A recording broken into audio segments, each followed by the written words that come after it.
और इस वक्त लाइव हमारे साथ जुड़ चुके हैं खबरें अभी तक के स्टेट हेड जितेंद्र चौधरी। तो जितेंद्र, ओवर टू यू।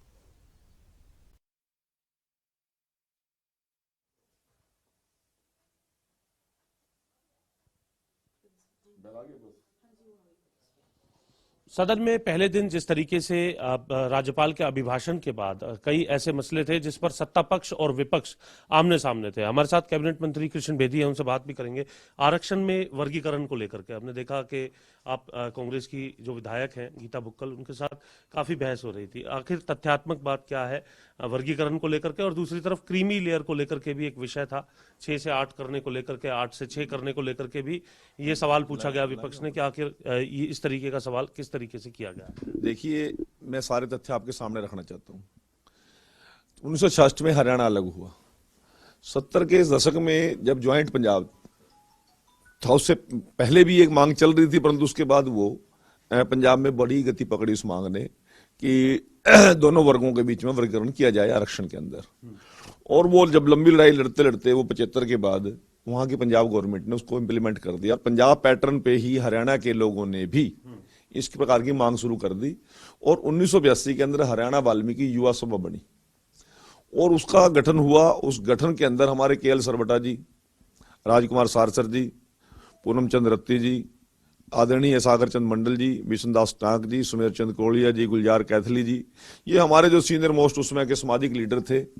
उसके अंदर माननीय गोवर्धन दास चौहान जो बाद में मंत्री हुए, संतोष सारवण जी के पिताजी, उसके बाद एमएल सारवण जी, बनारसी दास जी, आईएफएस और राजकुमार वाल्मीकि, पूरा का पूरा समाज इसमें लगातार प्रयास करता रहा।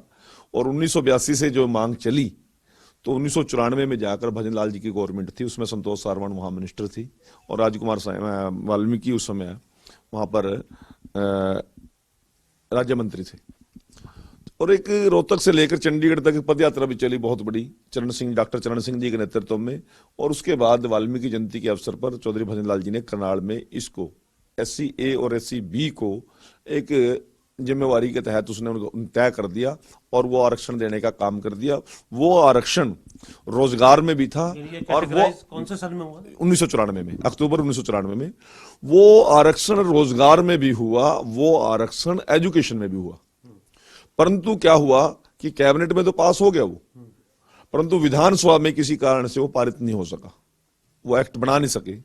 और 2005 आते आते असल में तो 2003 या 4 के अंदर कोई आदमी कांग्रेस की साजिश के तहत कोर्ट में गया और कोर्ट ने उस पर स्टे दे दिया। और 2005 आते आते भजन हुड्डा सरकार के टाइम में हम लोग बड़े चिल्लाए कि आप इसको एक्ट में लेके आ जाओ, परंतु ये जो फैसला था उस समय, स्टे जो लगा था, वो हरियाणा पंजाब हाई कोर्ट के द्वारा लगा था और पंजाब सरकार के ऊपर भी लगा था, पंजाब भी नहीं कर सकता। परंतु पंजाब की उस समय की गवर्नमेंट ने रात को 12 बजे विधानसभा बुलाई और विधानसभा बुलाकर रिजर्वेशन का जो वर्गीकरण था उसको मंजूरी दे दी और एक्ट बना दिया।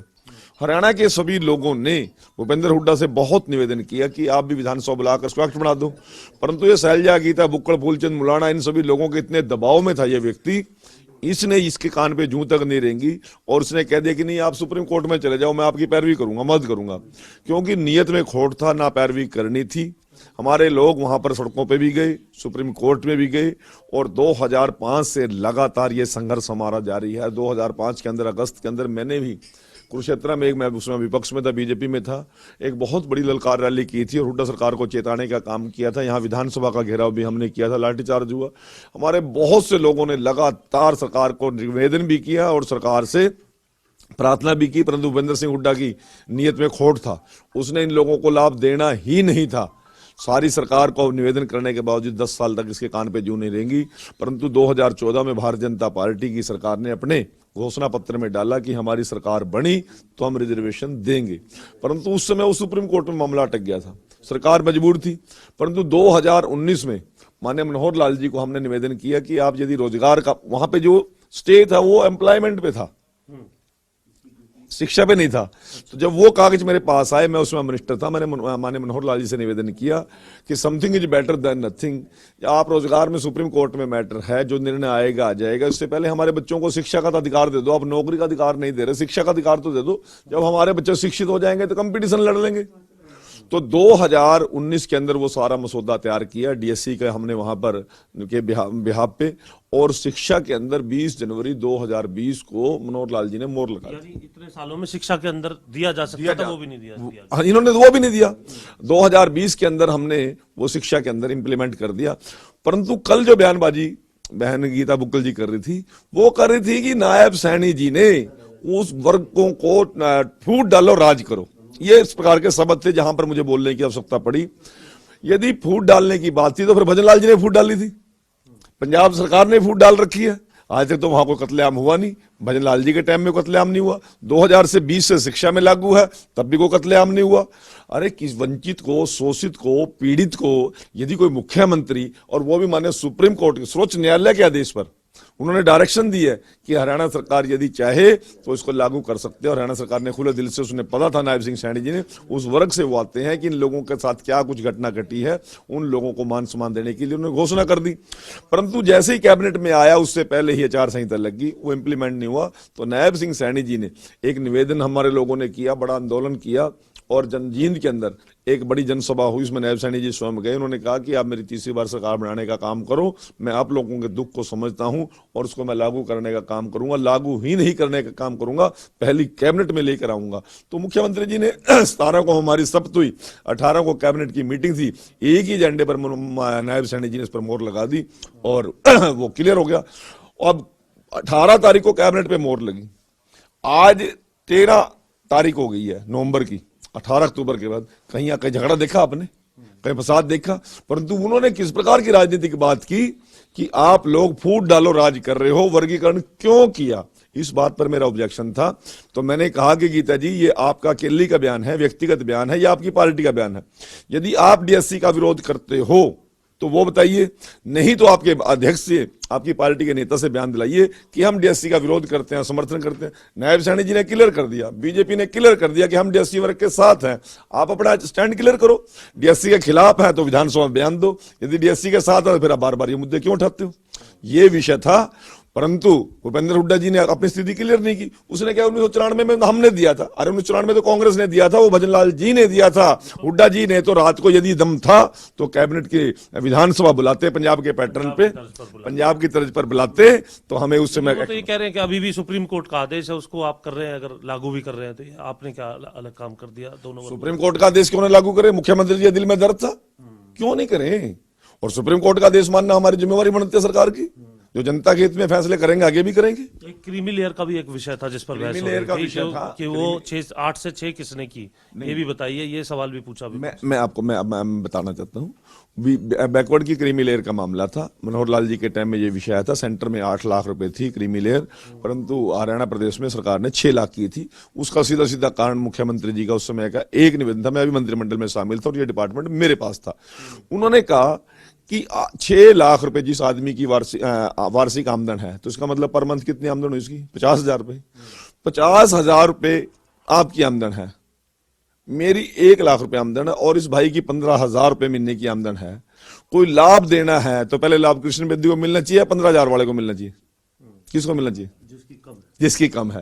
तो मुख्यमंत्री जी का यही तर्क था कि जिन लोगों की 50,000 रुपए तक की आमदन है उनको लाभ मिलना चाहिए, 50,000 से ऊपर वाला थोड़ा बहुत गुजारा कर लेता है, ये विषय था।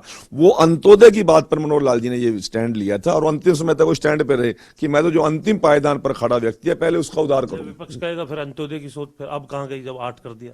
नहीं, अब मेरी बात सुनो ना जी, वो समय समय पर किस चीज के अमेंडमेंट नहीं हुए, किस चीज में कोई चेंज नहीं आए, क्यों नहीं आए? हर बार आते हैं। अब कल वो चिल्ला रहे थे कि पूरा प्रदेश आपने बीपीएल में ले लिया। कांग्रेस के टाइम में 70% की बात कर रहे हैं। कांग्रेस के टाइम में बीपीएल का जो इनकम कैप थी वो 1,20,000 की थी।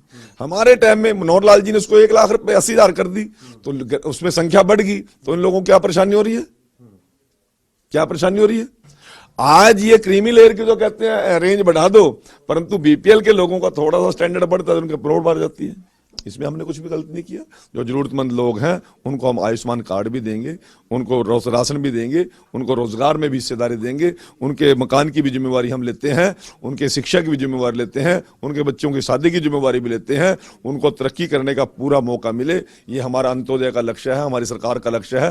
कांग्रेस के पेट में मरोड़ मारे, किसके पेट में मरोड़ मारे, इसकी हमें चिंता करने की जरूरत नहीं। और विषय पूछे विपक्ष ने, कहा कि लाडली योजना को लेकर के भी मुख्यमंत्री बता दें। कल रोड मैप हमने अपना दे दिया है, माननीय महामहिम राज्यपाल महोदय के अभिभाषण में सारी चीजें आ गई हैं और आज मुख्यमंत्री जी दोपहर के बाद जवाब देंगे। आप भी सदन में होंगे, हम भी सदन में होंगे, एक एक चीज को पॉइंट टू पॉइंट वो क्लियर करेंगे और सभी जो हमारा संकल्प पत्र था उस संकल्प पत्र को अक्षर तय लागू करना हमारी जिम्मेवारी है। मेरे देश के प्रधानमंत्री, इस दुनिया के सबसे बड़े नेता माननीय नरेंद्र मोदी जी एक बात कहते हैं कि हम जितना करते हैं उतना बोलते हैं और जितना बोलते हैं उतना ही कर भी देते हैं। बिना बात की कोई बात हम करते नहीं। जो हमारे बस की बातें हैं वो सारी हमने घोषणा पत्र में दी हैं और उनको इम्प्लीमेंट करेंगे। डीएपी के भी कुछ आंकड़े विपक्ष ने रखे कि इतनी डीएपी उपलब्ध है, इतनी की आवश्यकता है, लेकिन मैं आपकी बात को, इस बात को कह रहा हूं, आज मुख्यमंत्री जी बात दोपहर सदन में इसका जवाब देंगे। सभी आंकड़े उनके पास हैं, उनसे पहले मेरा बोलना को उचित नहीं है। कृष्ण बेदी हमारे साथ है। सीधे तौर पर सदन के अंदर कल जिस प्रकार की नोकझोंक देखने के लिए मिली, जिस तरीके से एससी आरक्षण में वर्गीकरण के मुद्दे को लेकर के या फिर बीसी में क्रीमी लेयर के मुद्दे को लेकर के, उस पर विस्तार से जवाब दिया और तथ्य सामने रखे कि किस तरीके से ये पूरी लड़ाई शुरू की गई थी और इस लड़ाई में जो अब तक ये वर्गीकरण नहीं हुआ था उसके डिले के पीछे क्या कारण था। चंडीगढ़ से कैमरामैन सूर्या के साथ जितेंद्र चौधरी, खबरें अभी तक।